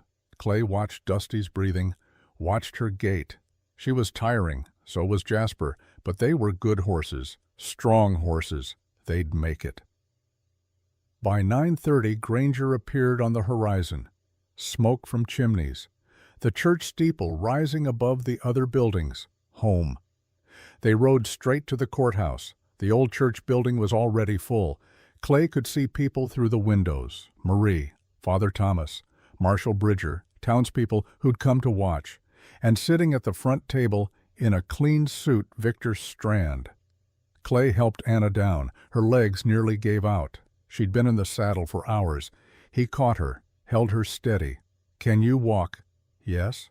"Then let's go finish this."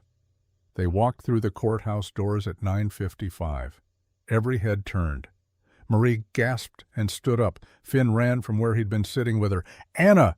He grabbed his sister, held her tight. "You came back." "Told you I would."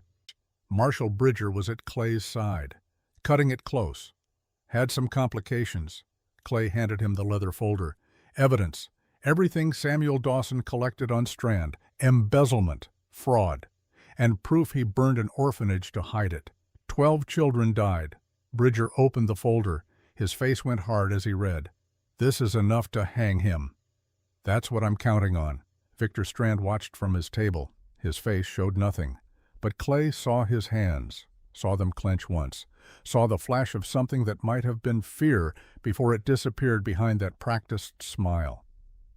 At exactly 10 o'clock, Judge Abraham Holt entered. Everyone stood. The judge was a man of 68 with white hair and eyes that had seen 30 years of frontier justice. He sat, gestured for everyone else to sit. This is a hearing for emergency guardianship of Anna and Finn Dawson. Mr. Strand claims legal right as the children's guardian. Mr. Henderson contests. We'll hear from both sides. Strand's lawyer stood, a slick man from Casper with a briefcase full of papers and a voice like oil on water. He laid out Strand's case, partnership with Samuel Dawson, legal documents, financial responsibility, the unsuitability of a bachelor rancher to raise children.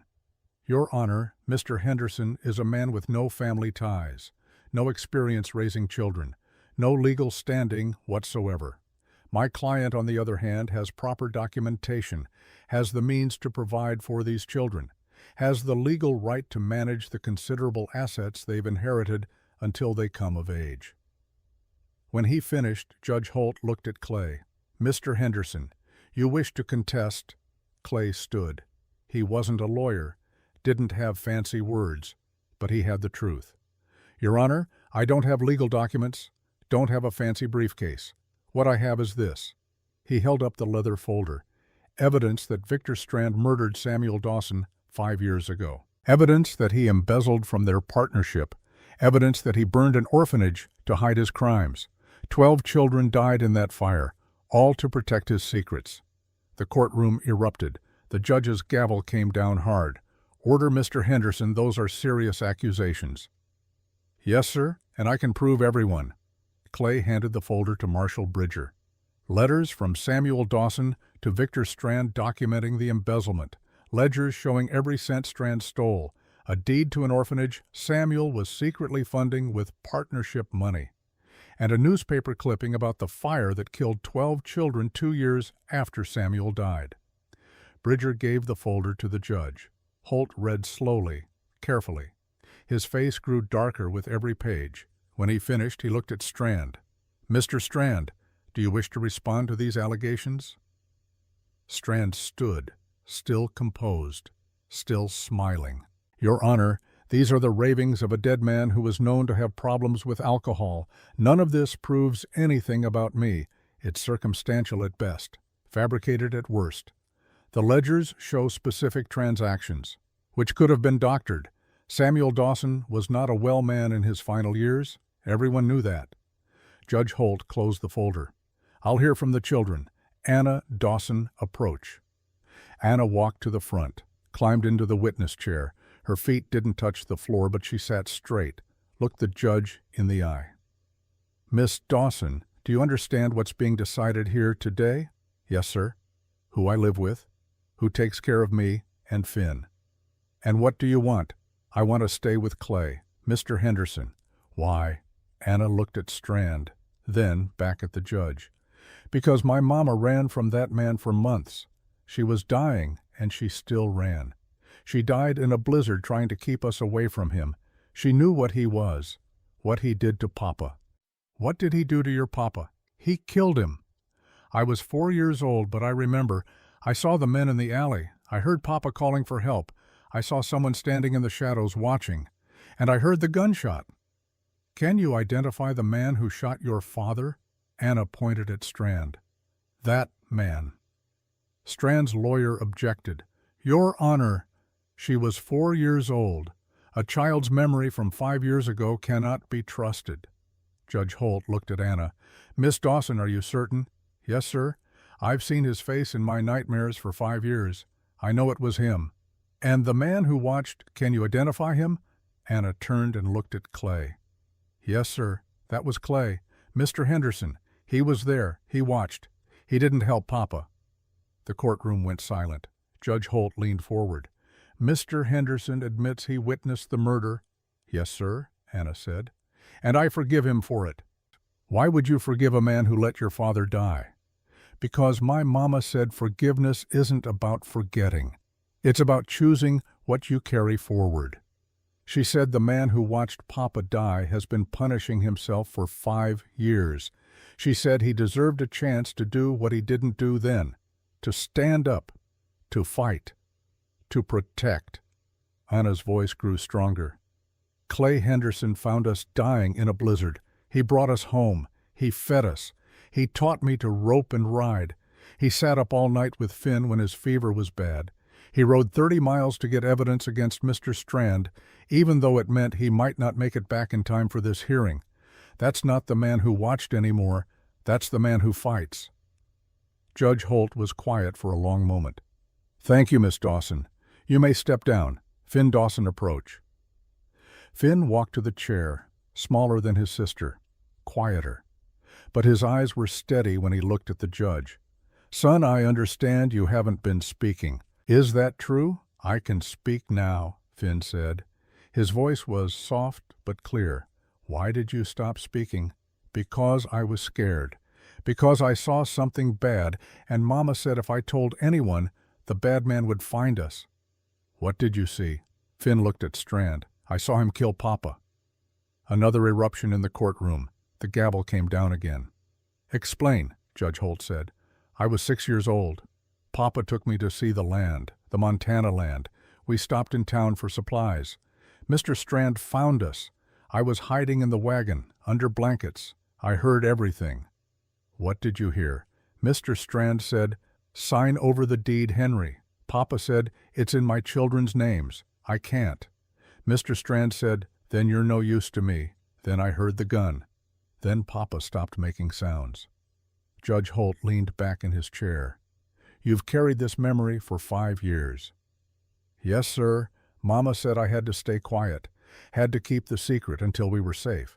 But we were never safe. He always found us. And now I'm not scared anymore, because Clay promised to protect us, and Clay keeps his promises." The judge looked at Strand. "Mr. Strand, 2 children have just testified under oath that you murdered their father. What do you have to say?" Strand stood slowly. His composure was cracking. Clay could see it in the way his hands shook, in the way his smile had gone tight at the edges. "Your Honor, these children have been coached, manipulated by a man who wants to steal the land their father left them. Can't you see what Henderson is doing? He's using them to get rich." "The land is in the children's names," Judge Holt said. "Mr. Henderson has no legal claim to it whether he's their guardian or not. Then why is he fighting so hard? Why risk everything for 2 children who aren't his?" Before Clay could answer, Marie Holloway stood from the gallery. "May I speak, Your Honor?" "Who are you?" "Marie Holloway. I run the boarding house. I've been caring for these children. And I've watched Clay Henderson with them. I've seen him sit up all night when Finn had fever. I've seen him teach Anna to ride. I've seen him become a father to 2 kids who needed one desperately. He's not doing this for money. He's doing it because it's right." Father Thomas stood. "Your Honor, I've known Clayton Henderson for 5 years. He came to this territory running from something. I believe now it was his own conscience. These children have given him a chance to stop running, to stand for something. I've watched him become the man he was meant to be. That's worth more than any land deed." One by one, townspeople stood: the blacksmith, the general store owner, 3 ranchers from the surrounding valley. All spoke to Clay's character, all said the same thing. He was honest, hard-working, the kind of man who helped neighbors without asking for payment, the kind of man who kept his word. Judge Holt listened to all of it. Then he held up his hand for silence. "Mr. Strand, I'm ordering a federal investigation into the orphanage fire. I'm ordering an investigation into Samuel Dawson's death. Marshal Bridger, you are not to let Mr. Strand leave this territory until those investigations are complete. Do you understand?" "Yes, Your Honor." Strand's face went white. "This is ridiculous. You can't hold me on the testimony of children and circumstantial evidence." "Watch me. Now sit down." Strand didn't sit. His hand moved toward his coat. Clay saw it, saw the shape of a gun under the fabric, saw Strand's eyes go from desperate to dangerous. "Your Honor," Clay said quietly, "he's armed." Strand pulled the gun, fast, pointed it at Anna. "I'm not going to prison. I'm not going to hang. Those children are mine. The land is mine, and I'll kill anyone who tries to stop me." The courtroom exploded into chaos. People screaming, diving for cover, Marshal Bridger reaching for his gun. Clay moved without thinking, threw himself in front of Anna, between her and Strand's gun. "You want them? You go through me." Strand's hand shook. "You didn't stop me 5 years ago. You won't stop me now." You're right. I didn't stop you then. I've lived with that every day since, but I'm not that man anymore. What changed? I did, Finn screamed. No! The boy threw himself at Clay, pushing him sideways. The gun went off. The sound was impossibly loud in the enclosed space. Finn jerked. Fell. Everything happened at once. Marshal Bridger fired. Hit Strand in the shoulder. Strand dropped. Clay caught Finn as he fell. Anna was screaming. People rushing forward. Clay looked down at the boy in his arms, blood spreading across Finn's shirt. Not his chest. His shoulder, not fatal, but bad. Get Doc Grant, Clay shouted. Now, Finn's eyes were open, looking up at Clay. Did I save you? Yes, you saved me. Good. Papa said that's what family does. Doc Grant pushed through the crowd, took one look at Finn, and started barking orders. Towels, water, whiskey. People scrambled to help. Clay held Finn's hand while the doctor worked. Anna knelt beside them, tears streaming down her face. He's going to be okay, Doc Grant said after a few minutes. Bullet went clean through, missed the bone. He'll have a scar, but he'll live. Finn looked at his sister. I talked to Anna. I yelled. You did. You were so brave. We're safe now, right? Clay looked across the room. Marshal Bridger had Strand in handcuffs. The man was bleeding from his shoulder but alive. Would stand trial. Would answer for everything he'd done. Yes, Clay said, we're safe now. Judge Holt's gavel came down one more time. The sound brought order back to chaos. This hearing is concluded. Guardianship of Anna and Finn Dawson is hereby granted to Clayton Samuel Henderson, Mr. Strand is remanded to federal custody pending trial for murder, fraud, arson, and attempted murder in a court of law. This court is adjourned. The gavel came down again. Final. Done. Clay sat on the floor of the courthouse holding Finn while Doc Grant finished bandaging. Anna pressed against his other side. Around them the town gathered, Marie with tears on her face, Father Thomas with his hand on Clay's shoulder, Marshal Bridger standing over Strand like he was daring the man to move. It was over. 5 years of running, 5 years of guilt, 5 years of being half the man he was supposed to be. All of it finished in a courtroom in Granger, Wyoming, with 2 children who'd given him a reason to stop running and start living. 1 month later, spring started to think about arriving. The snow began to melt in patches. Water ran in the creek again. The cattle moved restless in their pen, sensing the change of seasons. Clay stood on his porch watching the sun come up over his ranch. The Last Hope Ranch. The name felt different now, less about endings, more about beginnings. Inside the house he could hear Anna and Finn getting ready for the day. Finn's voice was stronger now, still quiet sometimes, but he talked, asked questions, told stories about things he remembered from when Papa was alive. The boy's arm had healed clean. Doc Grant said he'd been lucky. Another inch to the left and the bullet would have hit something important. As it was, Finn wore the scar like a badge. Proof that he'd been brave. Proof that when it mattered, he'd stood up. Anna came out onto the porch carrying 2 cups of coffee. She handed one to Clay and stood beside him, looking at the sunrise. Finn wants to name the new calf, she said. What does he want to call it? Hope. Clay smiled. That's a good name? They stood in comfortable silence. Over the past month, they'd fallen into rhythms. Morning chores, breakfast together, school work that Marie brought from town, afternoon work on the ranch, evening by the fire with Finn drawing and Anna reading aloud from books Father Thomas loaned them. It felt like family, felt like home. Marie's coming today, Anna said. She said she has news. Marie arrived mid-morning in her wagon, but she wasn't alone. With her was a woman Clay didn't recognize, young, maybe 30, dark hair, kind eyes. Clay, Anna, Finn, Marie said. This is Elizabeth Porter. She's the new school teacher, starting next week. Elizabeth shook hands all around, looked at the ranch with approval. Marie's told me about you, about what you did for these children. I didn't do anything special. You stood up when others walked away. That's the definition of special. Marie pulled Clay aside while Elizabeth talked to the kids. "The town's changing, Clay, since the hearing, since word got out about what Strand did. People are thinking different about things." "What kind of things?" "About justice. About doing what's right instead of what's easy. You started something, whether you meant to or not." "I just wanted to keep 2 kids safe." "I know, but you did more than that. You reminded people what courage looks like." Marie paused. "I'm selling the boarding house." Clay looked at her. "Why?" "Because I'm opening a school, a real school, not just a one-room church basement. A place where children can learn, where they can be safe. Elizabeth is going to run it with me." "Marie, that's a big undertaking." "I know. But watching you with Anna and Finn, watching you become a father, it reminded me that I still have something to give. I lost my children years ago to fever, but I can help other people's children. That's worth something." Clay pulled her into a hug. "Your husband would be proud. So would yours," Marie said quietly. The next Sunday they went to church, all 3 of them. It was the first time Clay had set foot in a church for anything other than a funeral or a hearing in 5 years.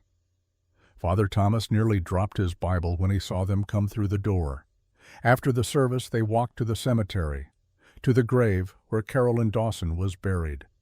The headstone was simple, her name, her dates, and below that words Anna had chosen, "She brought them home." Anna placed wildflowers on the grave. "Hi, Mama, we're okay, just like you planned. Clay takes good care of us. Finn talks now. You'd be proud of him.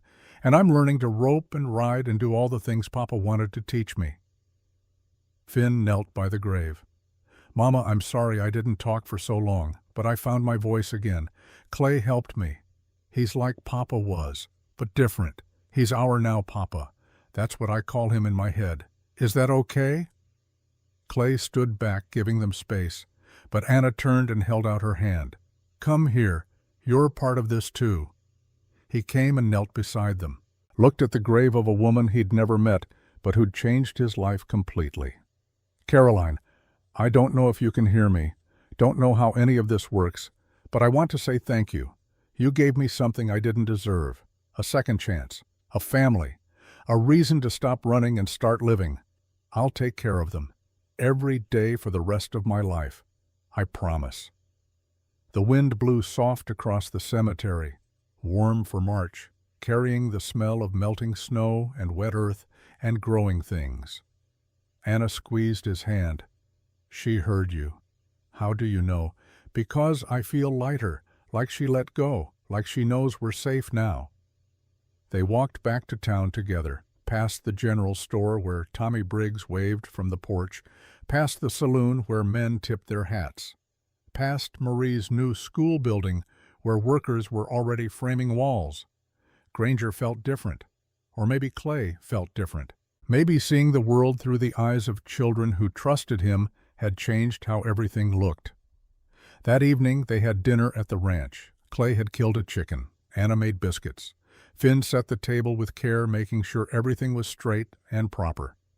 They sat together and ate, talked about the day, made plans for tomorrow. After dinner, Finn showed Clay his newest drawing, the ranch, done in careful detail, every building in the right place, every fence line accurate, and in front of the house, 3 stick figures holding hands. "That's us," Finn said, "our family. It's good work. Your papa would be proud. You got his talent. And his land, the Montana land. Are we ever going to see it? This summer. We'll ride up there together, all 3 of us. See what your papa left you. What if there's really gold? Then it's yours, both of you, your inheritance." Anna looked up from the dishes she was washing.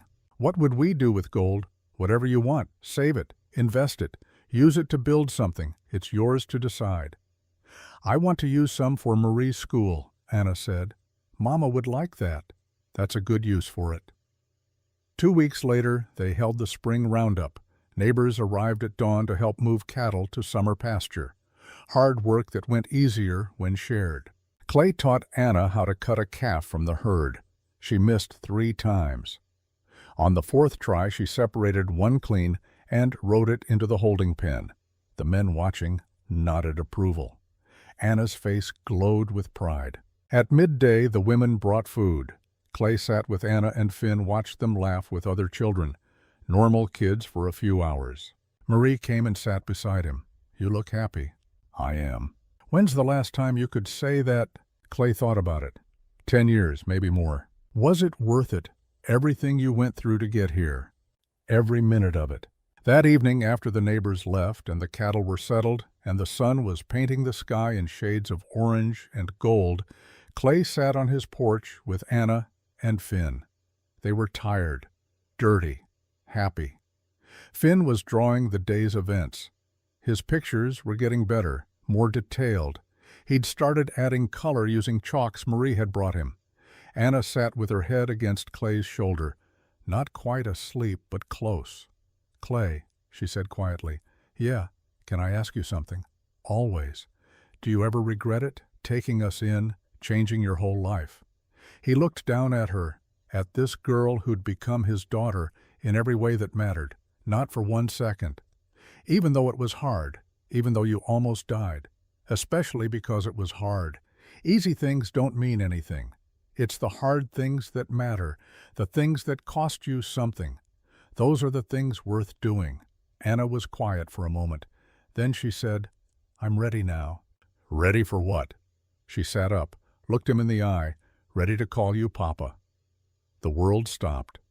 Clay felt something crack open in his chest. Something that had been frozen for a long time finally melting. "Are you sure?" "Yes, you've earned it. Every day, every promise kept. Every time you showed up when others would have walked away. You're not my blood, Papa. But you're my now, Papa, and that's real, too." Finn looked up from his drawing. "She's right. You're our Papa now. Is that okay?" Clay couldn't speak for a moment, too many emotions fighting for space in his throat. Finally he managed, "Yeah, that's more than okay." Anna hugged him. Finn joined in. They sat like that on the porch while the sun set and the stars came out and the world continued turning. Later, after the children were asleep, Clay sat alone in the kitchen with his father's Bible. Opened it to the note inside. Read it again by lamplight. "One day you'll find something worth standing for. When that day comes, remember, you're a Henderson. And Hendersons keep their promises." He'd found it. Found 2 things worth standing for. 2 children who'd needed someone to fight when fighting seemed impossible. Who'd needed someone to keep promises when promises seemed like lies. He'd become the man his father always believed he could be. The man Samuel Dawson would have wanted, protecting his children. The man Caroline Dawson had trusted with her last breath, not because he was perfect, because he'd failed and learned from failing, because he'd been a coward and chosen to become something else. The next morning, Clay woke to the smell of coffee, came into the kitchen to find Anna at the stove and Finn setting the table. "Morning, Papa," Anna said without turning around. The word hit him like a gift, like absolution, like coming home after a long journey. "Morning, daughter." Finn looked up, smiled. "Morning, Papa. Morning, son." They ate breakfast together, made plans for the day, talked about normal things, the fence that needed mending, the cow that was showing signs of calving soon, whether they should plant a garden this year. After breakfast they went outside. The sun was warm, the snow was almost gone, the land was starting to wake up from winter's sleep. Clay taught them how to mend fence, how to stretch wire tight, how to set posts deep enough to hold against summer storms and winter freezes. They worked together, a family. At midday they rested in the shade of the barn, shared water from a canteen. Finn drew pictures of the fence they'd built. Anna practiced rope knots Clay had shown her. "Papa," Finn said, "tell us about your father, our grandfather we never met." So Clay did, told them about a hard man who'd tried to teach his son about honor and duty, about working a ranch in Montana, about building something that would last. "He sounds like he was tough," Anna said. "He was, but he was also fair, and he kept his word, always." Like you, Finn said. I try to be. You are, Anna said. That's why Mama brought us to you. She knew. That afternoon, Marshal Bridger rode up to the ranch. Clay saw him coming and felt his stomach tighten. Visits from the law still made him nervous, probably always would, but Bridger was smiling when he dismounted. Got news from the federal marshal. Strand's trial is set for next month. They want you and the kids to testify. We'll be there. There's more. They investigated the orphanage fire, found witnesses, found evidence. Strand's going to hang Clay, for the children who died, for Samuel Dawson, for all of it. Clay felt something release in his chest. Good. The judge also ruled on the land deed. It's valid. Clean title. 300 acres in Montana with mineral rights. Belongs to Anna and Finn free and clear. Nobody can touch it. And the gold, surveyor's report says there's a vein running through the property. Could be worth $50,000. Could be more. Bridger grinned. Your kids are rich, Clay. After Bridger left, Clay gathered Anna and Finn, told them everything, watched their faces as they processed it. We're really rich, Finn asked. You're really rich. What do we do with that much money? Clay knelt to their level. That's for you to decide. It's your inheritance, your future. But here's what I think. I think you take some and help Marie build her school. I think you take some and put it away for when you're grown. And I think you use the rest to build the life your papa dreamed of for you. What did Papa dream of? Anna asked. Land, family, security, a future where you never had to run, where you could put down roots and grow. Anna looked at Finn. Finn looked at Anna. Something passed between them, the silent communication of siblings who'd survived too much together. We want to buy more land, Anna said, next to yours, so we can expand the ranch, make it bigger. Why? So it's big enough for all of us, so when we grow up we can work it together, you and me and Finn, a family ranch. Clay felt his throat tighten. You sure? We're sure. Papa wanted to be a rancher. We'll be ranchers, but not alone. Together. That night they sat on the porch and watched the stars. The same stars that had been there 5 years ago when Clay rode west trying to outrun his past. The same stars that had watched Caroline Dawson die protecting her children. The same stars that had seen everything and judged nothing. Papa, Finn said, do you think our mama and papa can see us? I don't know. Maybe. What would they think about us, about you? Clay thought about Samuel Dawson calling for help in a dark alley, about Caroline Dawson's letter asking for mercy, not revenge, about two people who'd loved their children enough to protect them even from beyond death. I think they'd be proud.